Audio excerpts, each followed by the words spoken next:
Yaxshi kitobni o'qish dunyoning eng dono kishilarining suhbatida bo'lish demakdir. Assalomu alaykum. Ana shunday suhbatlarga intizor bo'lgan qadrli tomoshabinlar. Statistik ma'lumotlarga qaraganda, inson psixologiyaga oid kitoblarni mutolaa qilish orqali o'z hayotini tushkunlikdan chiqarish, maqsadlar cho'qqisi sari olg'a kurashishga yordam berar ekan. Sizda-chi, maqsadlaringiz erishish yo'lida qanday usullardan foydalanasiz?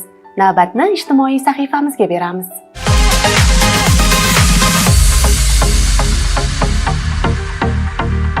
Maqsad sari ilhom beruvchi mashg'ulotingiz nomi? Futbol. Kitob o'qishga albatta. Eng asosiy hozirgi kunda jamiyatimiz tomonidan asosiy o'ringa tushayotgan narsalardan biri bu kitob o'qish albatta. Kitob o'qish nafaqat hobbi sifatida, balki har kuni qiladigan ishimiz sifatida qarashimiz kerak. Eng asosiy mashg'ulotim ham kitob o'qish. Sog'liq, ya'ni sportchi yugurish musobaqasiga tayyorgarlik. Kitob o'qish, keyin sport bilan shug'ullanish. Doim o'qish va yana o'qish, ya'ni oldinga qadam tashlayverish, intilaverish men uchun maqsadim. Trenirovkadan tashqari o'qishlarim bor o'zimda. Bo'sh vaqtimda asosan sport bilan shug'ullanaman. Shuni zavq qildiradi, tamom. Bitta bo'sh vaqtimda kitob o'qib turaman. Menga Chingiz Aytmatovning Jamila asari juda ham salbiy tomonlama bo'lganligi uchun ham yoqqan. Meni hozir intilayotgan narsam faqat shu kitoblar bilan ishlash hozirgi kunda. O'zim uchun kerak bo'lgan, ya'ni kelgusi hayotda kerak bo'ladigan mashg'ulotlar, masalan, sport zalim bor. Mana shu asarlardan qaysi kitob sizni ta'sirlantirgan?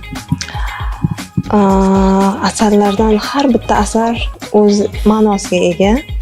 Shu menga lekin shu yaqin orada o'qib xulosa chiqarganim bu Chingiz Aytmatovning Qiyomat asari. Puankari. Hamsa asaridagi ba'zi bir janrlarni ko'rib o'zimga ta'sirlanganman. Deyli Karnegina bitta eng mashhur kitoblaridan biri bezovtaliksidan xalos bo'lish, nutq so'zlash san'ati. Bolalik asari. O'tkir Hoshimovning Ikki eshik orasida ta'sir qilgan. Yaqinda o'qigan kitoblarimdan To'rt buyuk sahobiyni Umar haqidagi 3-bo'lim asosan ta'sirli chiqqan. Badiiy kitoblarga uncha qiziqishim yo'q, lekin masalan inson shaxsiyat o'zini ishlash bo'yicha men degan kitob, atom odatlari degan kitoblarni o'qiganman oxir marta. Chingiz Aytmatov qalamiga mansub qaysi kitoblarni bilasiz? Chingiz ular haqida bilmayman. Oq kema. To'g'risi men ko'proq jahon bestsellerlariga qiziqaman. Shuning uchun bularni anaqasini eslolmayman. Eng ko'p o'qiydiganim shu Deyli Karnegina. Hamma kitoblarini o'qib chiqishga harakat qilaman. Oq kema. Chingiz Aytmatov Oq kemasini o'qiganman.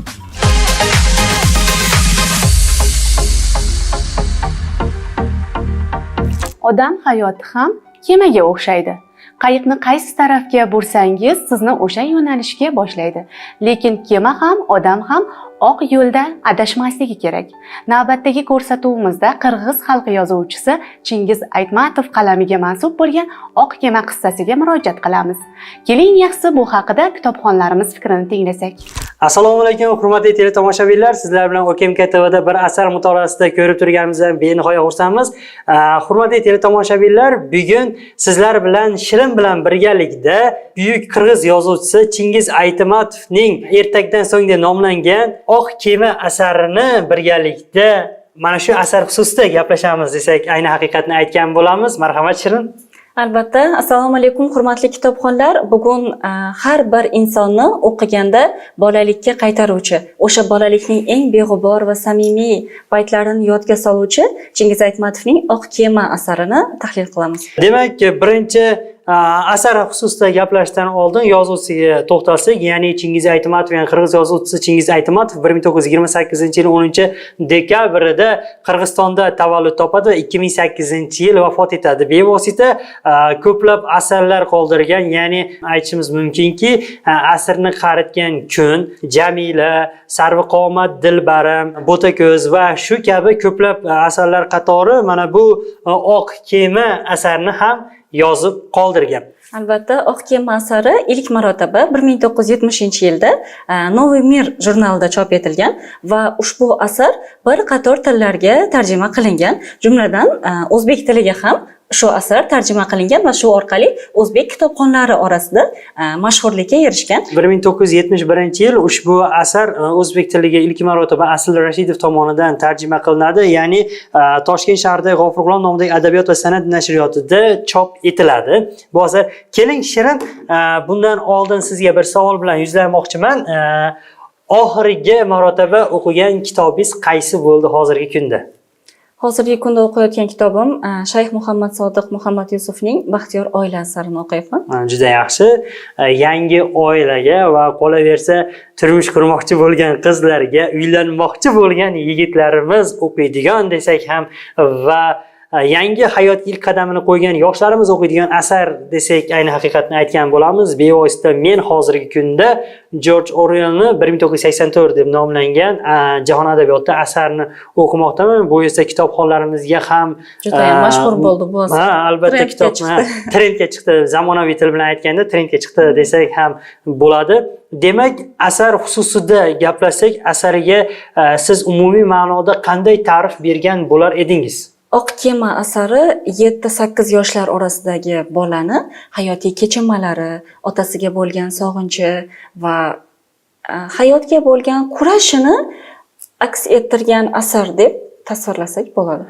To'g'ri aytasiz. Bu yerda qarangki, tabiat bilan ham uzviy bog'liq. Men kuni kecha bir ijtimoiy tarmoqlarda, Instagram ijtimoiy tarmog'ida shunday narsa ko'rib qoldimki, Chingiz Aytmatovni qaysi asari hayvonot olami bilan birgalikda insonni yo'g'iltirilgan asari degan ekan savol javobda, lekin uni to'g'risini aytsam, o'sha savol javob bo'layotganda ishtirokchisi javob bera olmadi. Bu mana shu oq kema asari deb bilaman, chunki o'sha yosh bolani o'zini ichki kechinmalari, yoshlikdan bu ko'lda suzib yurishlari va buning natijasi o'zini baliqqa aylanib qolishi, qolaversa o'sha o'zini boshida asar boshida ham aytadi, meni ikkita hikoyam bor edi. Birinchisi o'zimniki, ikkinchisi bobom aytib bergan derdi. Mana shunda ichida o'sha bobosi Mo'minchol tomonidan aytilgan hikoyalari, unda ona bug'i hikoyasi, qolaversa mana shu o'zini baliqqa aylanib qolishlari, sof yosh bolalik hissiyotlarini mujassamlashtirilgan asar desak to'g'ri bo'ladi va tabiat bilan bog'liq joyi yana o'tlar bilan do'st bo'lganligi juda ham chiroyli tasvirlangan. O'tlar bilan, toshlar bilan, do'st bo'lgan. O'zini eng katta dushmani deb o'sha zar pechakni bilgan va uni men kamida 5 marotaba, 10 marotaba o'ldirganman dushmanimni deb tasvirlagan joylari ham bor. Qarang, o'sha yosh bolalarcha biz ham keling shunday o'sha bolani tilidan gaplashganda gaplashaylikda. Mana shu bola dastlab asar boshlanishida toshlarga ism qo'yadi va o'sha aytganingizdek o'tlarga ham ism qo'yadi va toshlarga nima deb ism qo'ygan edi? Bola toshlarni bo'ri, tank hattoki deb atagan, yana yaxshi, yomon deb, yana hattoki toshlar orasida ayyor va ovsarlar ham bo'lgan. To'g'ri aytasiz. Mana shunday yosh bolalarcha fikr yuritib, bu beg'ubor yoshlikni anglatyapti. Qarang, endi asar xususida gaplashadigan bo'lsak, asarda bosh qahramonlar, ya'ni eng asosiy bosh qahramonlari, men bu hozirgi qo'limizda chop etilayotgan nashrlarda bolani ismi keltirilmagan. Hurmatli kitobxonlar, mana bolaning rasmi tushirilgan xolos. Va bu asarni yozishda men oldingi chop etilganlarni o'qib ko'rganman, tarixda borlarini va ana shularda aniq esimda Nurg'o'zi deb atagan bu bolani bir chop etilganda. Bu bolaning ismi 7 yoshdan oshgan, 8 yoshga qadam qo'yayotgan Nurg'o'zini hayoti deb o'qiganman. Qo'shimcha statistik ma'lumotlarda bu kitobxonlar uchun yangilik bo'ldi, chunki men ham bu ma'lumot haqida bilmasdim. Ham o'qigan manbalarimda bolaning ismi keltirilmagan. To'g'ri aytasiz, juda ko'p so'rashadi va bevosita o'zimizda bo'layotgan kitobxonlik musobaqalarida ham ba'zida mana shu bolaning ismi ismi keltirilmagan kitobxonlarimizdan so'rasak bilmaymiz degan savolni beradi, lekin statistik ma'lumotlarga qo'shib qo'yamiz va bu bolaning ismi Nurg'o'zi hisoblanadi. Asarda bolani qanday hissiyotlari, kechinmalari bo'lgan? Demak, siz kompyuterda savollar to'plab kelgansiz. Buni ko'rib turibman. Hozir qarasam, bularning hammasiga hurmatli kitobxonlar o'zim javob beraman. O'zimdan xafa bo'lish yo'q deb qo'yaman. Bevosita Shirin sherigimiz mana shu notebookka bugun barcha savollarni jamlab kelibdi. Bu asarni tahlilni qolaversa bugungi targ'ibotni o'tkazamiz deganimiz uchun tayyorgarlik jarayonida va qolaversa men ham o'zimga kitobimda belgilab olganman. Iloji boricha qo'ldan kelgancha harakat qilib javob beraman. Demak, yosh mana shu 7-8 yoshlardagi bolani oq kemasidagi oq kemada tasvirlangan bolani o'zining o'y-fikrlari shunchaki hissiyotga boy tarzda tasvirlanadi, go'yo o'zimizni o'sha vaziyatga tushib qolgandek hisoblaymiz. Bu asar zamirida chuqur ma'no mujassam bo'lib, qissada oila masalasiga ham alohida e'tibor qaratilgan. Oila masalasi bevosita aytib o'tadigan bo'lsak, bolaning yolg'izligi, o'z otasiga sog'inchi, shuningdek O'rozqulning farzandsizligi, Mo'mincholni iztiroblari oq kema asaridagi obrazlar timsolini xuddi hayotda bo'lgan va bo'layotgan singari haqiqatga yaqin qilib keltirib o'tilgan. Bola beg'ubor qalbga o'xshaydi. U yaxshilikni ko'rsa haddan ortiq sevinadi, yomonlikni ko'rganda juda ham nafratlanadi. Mana shu uni ertagidagi shohdor ona bug'i ularni yo'l boshchisi hisoblanadi. Endi asarda tasvirlanganda ona bug'ini ovlab, ular bazm qilishayotgan paytda bola qanaqa ahvolga tushganini tasavvur qilib ko'ring. To'g'ri, siz hozir asarni boshidan oxiriga o'tib ketib qoldik, to'g'risi. Va keling, Shirin to'g'ri tasavvur qilib ko'rganmiz. Albatta buni o'qigan kitobxonlarimiz ham bor, o'qimaganlari ham bor va bevosita o'qiganlarda savol tug'iladi, nimaga asarning oxirini gapirib o'tib ketdi degan va shunga boshidan to'xtaladigan bo'lsak, hurmatli kitobxonlar, ushbu asar sujetiga qisqacha to'xtalib o'tamiz. Bevosita Santoshdagi o'rmonchilik qorovulxonasida, ya'ni 3 ta oila yashar edi o'sha paytda va bu 3 ta oilada faqatgina yolg'iz mana shu bolani o'zi tasvirlangan, yolg'iz bolani o'zi tasvirlanganda bu o'sha birinchi navbatda o'sha sotuv, do'kon mashinalari kelardi. Mana shu mashina kelardi va bunda portfel olib berishini rosa xohlagan Mo'minchol kelgunga qadar va o'shanda Mo'minchol olib beradi. Portfelni bu bola o'qishga bo'lgan intilish ham bo'ladi va bevosita bobosi tomonidan 2-3 qishloq uzoqdagi maktabga, ovuldagi maktabga borib ta'lim oladi bu bola yoshligi. Keyinchalik esa mana shu O'rozqul tomonidan, ya'ni o'rmon xo'jaligi rahbari tomonidan uni farzandi bo'lmaganligidan oilasida har kungi janjal kelib chiqishi va buning natijasida o'zidagi bo'lib o'tayotgan psixologik hodisalarni qo'shnilarga ham, ya'ni o'sha ikkita qo'shnisiga ham yoyishi rahbarning qo'l ostidagilarga bo'lgan hurmatsizliklari ham keltirib o'tilgan. Mo'minchol obrazini ikki o't orasida qolgan obraz deb aytish mumkin. Sababi bir tomonda uni juda ham yaxshi ko'rib ardoqlaydigan nevarasi bo'lsa, bir tomonda baxtsiz bo'lib qolishidan qo'rqqan qizi turgan bo'ladi. Shu sababli uni ikki o't orasida qolgan obraz deb aytishimiz mumkin. Shirin qarang, ana shunda o'rmondagi voqealik xususida ham, balki o'rmon haqida ham Mo'minchol juda chiroyli kitobda Mo'minchol tili bilan ta'rif berib o'tilgan. Ya'ni aytadiki, bobom aytdi deydi, o'rmon qo'y suruv emas, tarqalib ketmaydi, lekin tashvish unda oz emas. Shunga ko'ra, o't tushsa yoki tog'dan sel quyilsa bormi, daraxt bir yoqqa sakray olmaydi, joyidan qo'zg'almaydi, turgan joyda nobud bo'laveradi. Kimki daraxtlarni asrab qolsa, o'sha haqiqiy o'rmonchi bo'ladi deydi. Qarang, bu ham tabiat bilan uzviy bog'liq bo'lyapti bu so'zlar.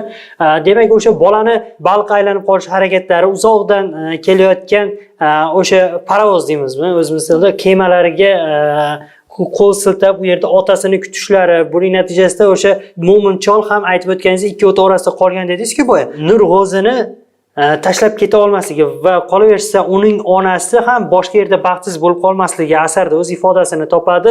Bunda asarda ya'ni Mo'minchol shunday ta'riflanganki, u haqiqiy mehribon inson, mehnatkash bo'lgan va qolaversa to'y an'analarida aytsa ham aytmasa ham boraveradigan inson bo'ladi.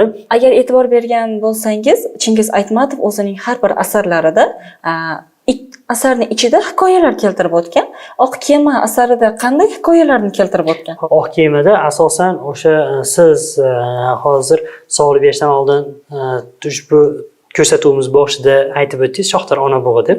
Mana shu aynan Shohdor ona bug'i haqida hikoyalar keltirib o'tgan. Ya'ni o'sha Shohdor bug'i ona ikki qabila bir-biriga hujum qilish natijasida bir qabilani butun boshlik o'sha aholisini qirib tashlaydi va undan o'rmonga chiqib ketgan 2 yosh aka-singil bolachalarni qaytib kelishayotganda ular hamma halok bo'lgan bo'ladi va ularni o'sha g'alaba qozongan qabila egalari ko'rib qoladi. Ko'rib qolib ularni qiynashi va oxir oqibatda ularni tashlab kelishga bir insonga buyurishadi va jarlikka tashaganni kelayotgan bir kampirni jo'natishadi, jarlikka tashagan va bu yerda Shohdor ona bug'i aynan ikkala bolalarni asrab qoladi.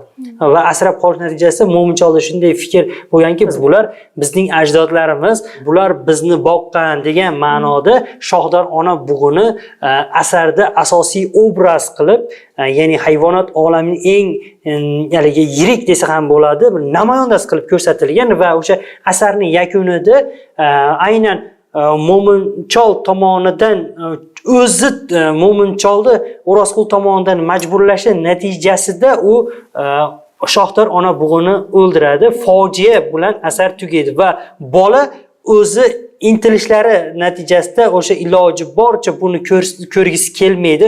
Juda qattiq og'riq va tushkunlikka tushib qoladi. Yoshgina bolaga bu juda ham og'irlik tuyuladi. Bolalik baxtli davr. Bola har bir eshitgan ertaklarini hayotga, hayotni esa ertaklarga aylantirishni orzu qilgan.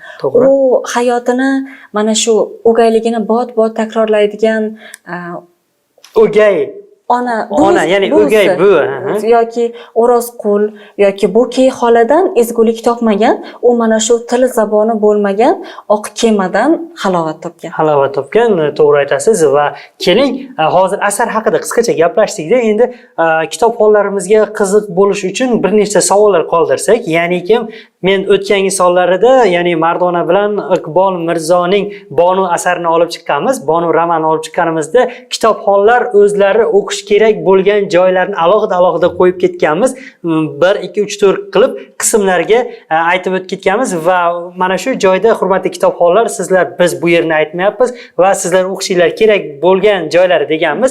Siz mana shu asarda qayerlarini aynan kitobxonlarga tavsiya qila olasiz? Qayerlarni kitobxonlarimiz o'qish kerak? Sendan ulkan daryo bormi Enasoy? Sendan aziz tuproq bormi Enasoy? Sendan chuqur dard ham bormi Enasoy? Sendan ozod quchoq bormi Enasoy? Sendan ulkan daryo yo'qdir Enasoy? Sendan aziz tuproq yo'qdir Enasoy? Sendan chuqur dard ham yo'qdir Enasoy? Sendan ozod quchoq yo'qdir Enasoy deb Enasoy daryosini Chingiz Aytmatov juda ham chiroyli qilib bu yerda kitobda ta'riflab o'tilgan va bevosita kitobxonlarimiz o'qish kerak bo'lgan joylarga siz to'xtalmoqchi bo'lganingiz va men shuni aytib o'tmoqchimanki, mana shu asarda o'zimning fikrlarim, ya'ni asarda asosan hikoya ona bug'i haqida hikoyani qolaversa kitobxonlarimizga yana ham tushunarli bo'lishi kerakligi uchun oxiridagi o'sha bitta oilada bo'layotgan voqeliklar, ya'ni asar yakunida o'sha ona bug'ini o'ldirishga buyruq berganligi mast alast holatda O'rozqulni Mo'mincholga o'sha ona bug'ini, Shohdor ona bug'ini o'ldirishini tavsiya qilganligini alohida o'qishlarni tavsiya qilgan bo'lar edim. Asarni hozirgi kundagi ahamiyatiga keladigan bo'lsak, insoniyat va hayvonot olamining do'stligi va bugungi kunda ham bu orqali insonlarga hayvonot olami ezgulik tushunchalari orqali yoritib berganligini aytib o'tishimiz mumkin.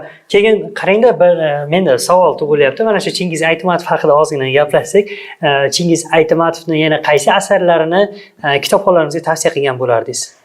Men juda ham sevib o'qigan Asrga tatigulik kun asarini o'qishni tavsiya qilaman. Biz aynan mana shu ko'rsatuv davomida adashmasam Ozoda bilan mana shu Asrga tatigulik kunda olib chiqqanmiz va men yana bir aytishim kerak bo'lgan Chingiz Aytmatovni mana shu ko'rsatuv ijodkorlaridan so'rab qolgan bo'lardimki, Sarvqomat Dilbarim va Jamila degan eng olib qaragan shoh asarlar o'zi kichkina lekin shoh asar singari yoritilgan. Mana shu asarlarni ham nasib qilsa mana shunday mutolaa qilishimizni va kitobxonlarga yetkazib berishga iloji boricha harakat qilsak va tashkilotchilardan keyingi sonlarida Chingiz Aytmatovning jahon adabiyotidan ushbu aytib o'tgan kitoblarimiz olib chiqishini tavsiya berishlarini so'rab qolgan bo'lar edik. Hurmatli kitobxonlar, sizlar bilan bugun Shirin ikkimiz Chingiz Aytmatovning Oq kiyima asarini mutolaa qilib sizlarga yetkazib berishga harakat qildik. O'zi bu asar alohida to'n qilib olingan va kichkinaligi bois efirimizda ham bizga ajratilgan vaqt o'zi yakuniga yetib bormoqda va sizlar kitob o'qishdan charchamang. Qachonki biz kitob o'qisak, xalqimiz kitob o'qisa, haqiqiy millatning kitobxonlari bo'la olamiz. To'g'rimi, Shirin? Albatta. Keyingi ko'rsatuvlarda ko'rishguncha. Asarni so'nggi sahifalarini o'qirkansiz, voqealar qandaydir tugallanmaganligini his qilasiz. Chunki Chingiz Aytmatov hamma savollarni ochiq qoldirgan. Javobni topishni o'quvchilar e'tiboriga havola qiladi. Ushbu asar kitobxonlarni tafakkur va mushohadaga chorlaydigan asar hisoblanadi. Bu kitobni o'qigan bo'lsangiz yana qayta o'qishni, o'qimagan bo'lsangiz bir boshdan o'qishni tavsiya etamiz. Yanagi ko'rsatuvga qadar o'zingizni ehtiyot qiling. Xayr, salomat bo'ling.